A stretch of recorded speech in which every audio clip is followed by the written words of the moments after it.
What's up, guys? Welcome back to Between the Pylons. I'm John Camacho. Thank you so much for watching. And guys, today we are doing the first of what I hope to be a weekly series on the channel where I am going to be talking in depth into player prop bets. You knew that. You clicked on the video. I'm hoping to do this every single week. It's going to be dropping every Thursday, so please like, subscribe, all that good stuff. So what we're going to do now is I'm going to give you my top 3 player props for the week, and then after that I'm going to give you my other like 5 or 6 names that I really like, prop bets that I really like, but wasn't willing to call them my like top picks or best bets or whatever we're calling it in this video. Let's get right into it here with Raheem Mostert. And Raheem Mostert is a guy who I think we all know about. Obviously kind of came onto the scene a couple years ago, known for speed, known for a lot of things, but what I love here is the matchup advantage. That's really the start and end of it. It's the Detroit Lions. I don't know if I need to say anything other than it's the Detroit Lions. They're playing the Detroit Lions, one of the best teams in the NFL, and the 49ers is facing one of the worst teams in the NFL in the Detroit Lions.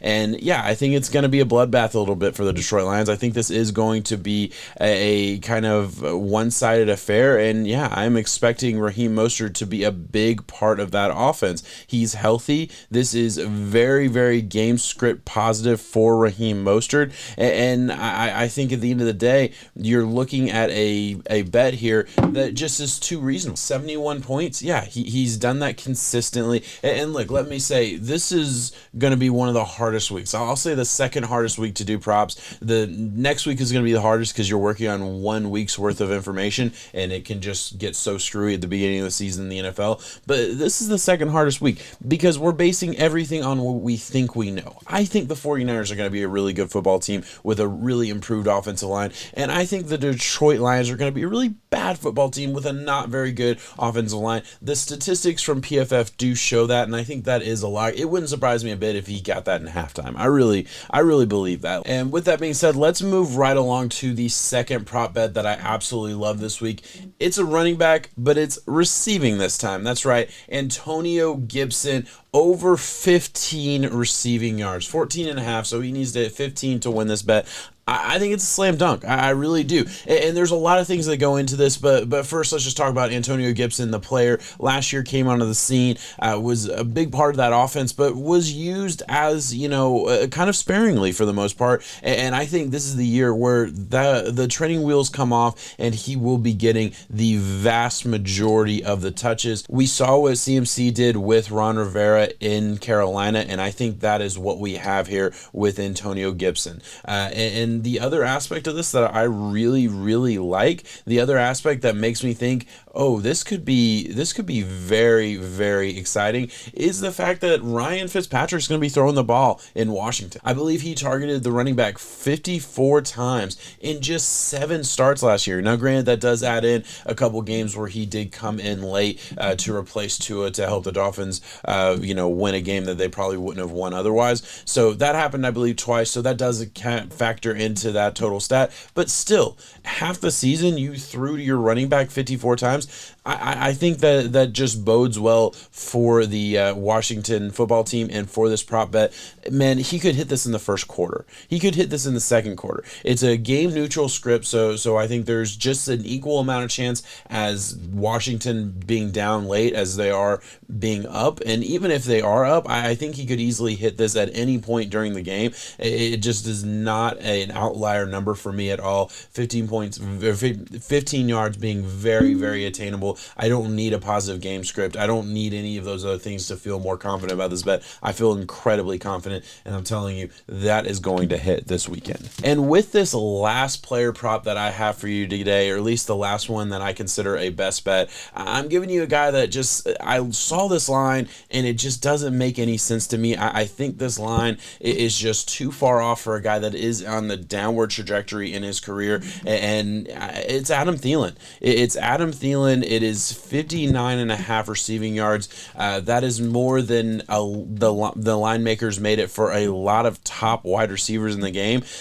I just don't see it for Adam Thielen. And I think, listen, this is a negative game script, and the fact that they're playing the Bengals, and the Bengals aren't projected to win this game by any means. So less passing in the fourth quarter seems like a good bet to me. I think there was a concerning pattern last year. If you look after week 5, when Justin Jefferson was a integral part of that offense, the point where Justin Jefferson really proved that he was a week-to-week fantasy asset, about that time, you saw Adam Thielen's usage go down, at least as a whole. Now, did he have the touchdowns to make up for it last year? Absolutely. If you're in the fantasy space, you know that that's been well publicized. But he only went over 60 yards 3 times after week 5, and he only did it 6 times all year. So he did it 3 times in the first 5 weeks of the season and only 3 times after that. That is a bad sign, in my opinion. That is a sign that, yeah, we're not going to be getting a guy who I think is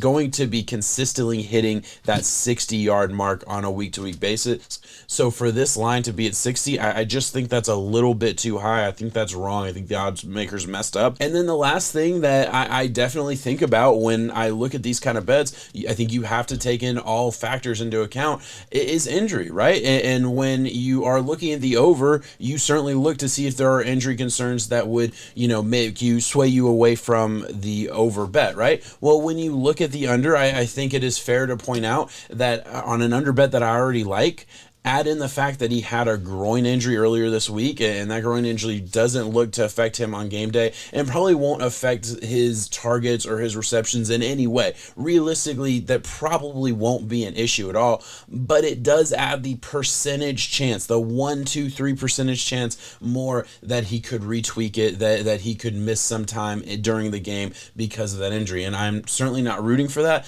but I think every factor has to be brought into account. And when you can look at it as a negative, as an over, the law of equal but opposite means that you can look at it as a positive when you are betting the under. I know that sounds a little morbid. I don't mean for it to. It's just a factor of the game in every way. Injuries happen, and I'm certainly going to look at it when it's a groin or hamstring injury that does tend to reappear for players. I mean, that's always something scary. All right, that is all I have on the top 3 best prop bets of the week, player prop bets that I absolutely love. Let's take a quick look at the best of the rest. These are the other prop bets that I saw that I really, really liked. Is Austin Eckler under 44.5 rushing yards.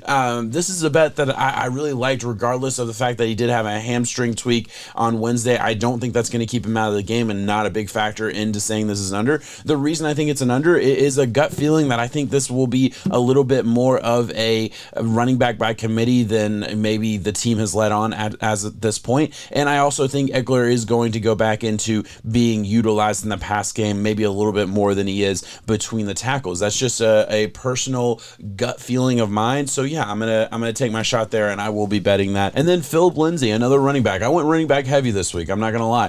Phillip Lindsay for the Texans facing the Jacksonville Jaguars, 40 rushing yards. This is a running back by committee. By all accounts, this is a running back by committee. And to me, Phillip Lindsay lost a couple steps last year. I hate saying it, but he was a small kind of quick back. That was his game, and if he isn't going to be that, I just don't have a lot of confidence he's going to hit that 40-yard mark. And a game that I don't have a lot of feel for how it's going to go one or the other. I do think the Texans will be losing at the end of the day, and I do think Mark Ingram, David Johnson, those guys are going to get touches as well. I just don't see a world where Phillip Lindsay hits that 40-yard mark. Moving down the list, I'm not going to go through every single one. Najee Harris, 58.5 yards versus the Buffalo Bills. That's just a gut feeling that I think they are going to run the crap out of Najee Harris, and I think he will get over 60 yards. Could be wrong on that. That's a rookie. That's just, again, a gut feeling of mine. Jamar Chase, under 4.5 receptions. This is one where he has had a lot of issues in camp with drops. We saw it in the games. We saw it in the preseason games. We've heard the reports of a lot of drops in camp. That, at least to me, is scary, and I think worth mentioning when you're talking about a top pick. Something I hate to hear because I'm a huge fan of Jamar Chase, but in a gambling aspect, you take your emotions out of it. I can see the upside in saying, yeah, I don't think he will have 5 catches if he's had all these issues, and if he isn't trusted by the coaching staff or by Joe Burrow, which obviously there's the connection from college, so maybe that isn't as big of an issue, but certainly something that I think about, certainly something that worries me. And the last one at the very bottom of that list, and I know I took it off the screen already, but Myles Gaskins. I thought it was just absolutely ridiculous that Myles Gaskins was put at 43.5 rushing yards. He should be so much higher than that. He is the RB1 for the Dolphins. And listen, I get that running back for the Dolphins, he's the RB1. I say that, but like, is it going to be a running back by committee? I don't think so. I really don't. I think he is the true RB1 on that team. I think he will get 10 to 15 carries, or I really believe that. And I certainly think he will hit the over if he gets that 10 to 15 carries. This is just a guy, listen, I see an RB1 on a team where I think he's going to get 65% of snaps. Yeah, I'm going to take the over there. I'm going to bet on the odds on a player, even if you don't love the talent, which I do. I think he is a pretty good player. You just got to take your percentages, you got to take your numbers, and if I'm right on how they're going to use them, which I think I am a Dolphins fan, so I have a little bit of an edge as far as like I follow the team very closely, but at the end of the day, it's a new season. You never really know how that's going to go. So again, a bet that I really like, but not something I'm willing to say is my best bet. All right, guys, that is all I have. Let me know what you thought in the comments below. Let me know which bet you'll be following, which bet you won't be following. Let me know, hey, if there's a prop bet that I missed that you didn't like. I record these on a Wednesday night and try and put it out Thursday morning. So yeah, every single line isn't out when I'm doing the research for this, and it's kind of unfortunate. There's certainly some games that I wanted to look at.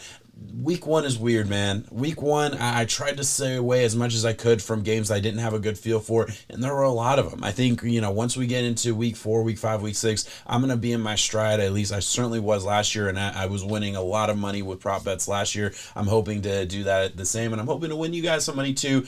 So follow along with me on those bets. Thank you so much for watching.